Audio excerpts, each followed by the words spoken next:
Albuquerque NM. The following is information for the distribution of an Amber Alert from the New Mexico State Police. The New Mexico State Police is asking the public's assistance in locating Regin Gutierrez, a 1-year-old male infant.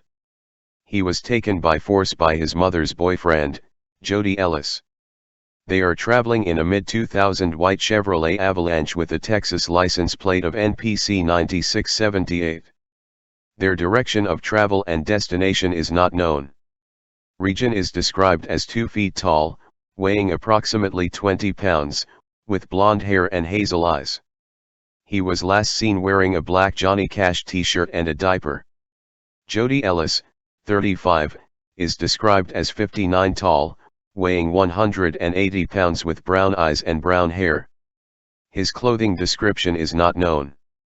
Many details are still unknown and under investigation.